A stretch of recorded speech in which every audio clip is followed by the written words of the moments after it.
play some 12 from me? Hey. Yep. Alright. Give it a go. Yeah.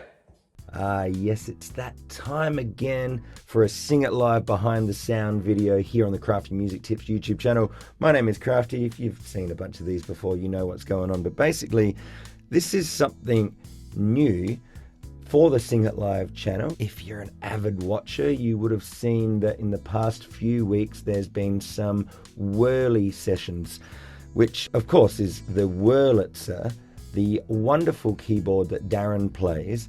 It's an absolutely fantastic instrument, and it's a wonderful little concept that Mr. Sing It Live himself, Darren Mullan, has taken on board, which is, in addition to the weekend regular in the studio full band songs, then he just in the middle of the week will chuck up a nice little tune that he just gets a very small little group to join him to play the Wurlitzer. And so I got the nod for this week, and it was my absolute pleasure to sing the Chris Isaak classic, Somebody's Crying. I think this sounds so good. Try it as an intro.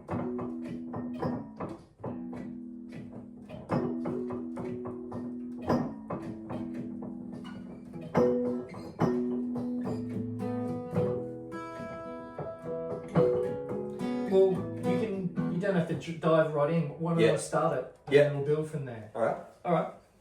There's the Wurli Sessions after all. That's it. So Somebody's Crying, actually, I had to look it up. It came out in 1995, and I would have guessed around then, maybe 96, because I knew that I was in high school at the time. And so it's giving me memories listening to it again. It's giving me memories of catching the bus to school and back, that the radio on the bus would play whatever the hits were at the time. And this was a huge hit in Australia. I don't know where you're watching it from, but it may not have been as huge a hit from wherever you are. If you're not from Australia or Canada, just looking up on the Wikipedia, apparently that's the only places that it was a huge hit in. But I mean, Chris Isaak is a legend. He is wonderful to listen to, obviously, but for me, I get the privilege to be able to sing a Chris Isaak song. How cool is that? This type of groove is quite good, because that it's like quite Motown, which is really cool, but like not on an electronic loop, I think. Now, if it wasn't for Darren mentioning to me the day before, you're bringing the 12-string guitar with you, right?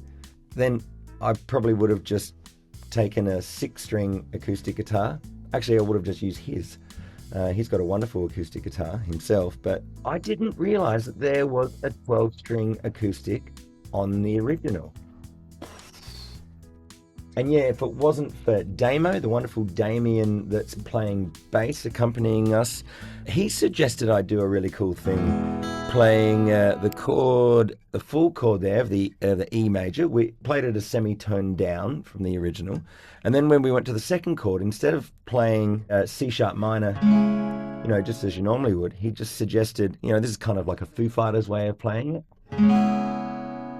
which sounded great. And then, yeah, not playing an A major, the full major chord, just making it a sus2. It was just, I don't know, we felt like it was the vibe.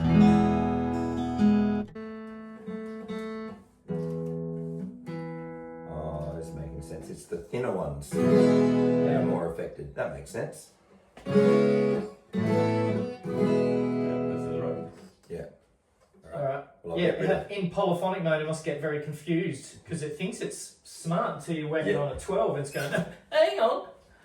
Now, this was a really fun song to sing. I haven't sung it in a long time.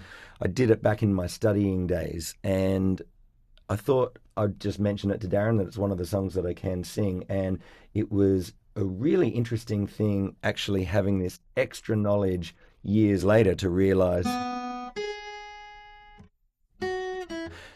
that in the melody, like, there is a really big jump. I've got to go from a B to a higher G sharp. So that's a C. Is that right? I'm a bit flat, I think. That's better. Yes. Cool. All right.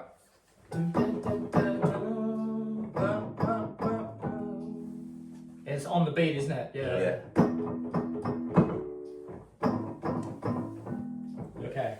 All right, so I hope you found this little video of some interest. I don't know if during the week, generally speaking, I'll have time to do a behind the sound video for every Wurlitzer Session video that I'm involved in. But you'll still see these behind the sound videos for any video that I'm involved in that are the full band ones.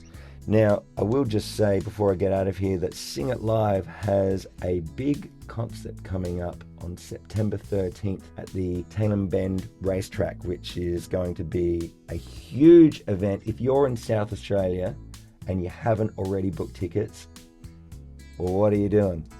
Come along, we'd love to see you there. And as always, don't forget that there is a huge other stack of crafty music tips videos, including the other behind the sound ones.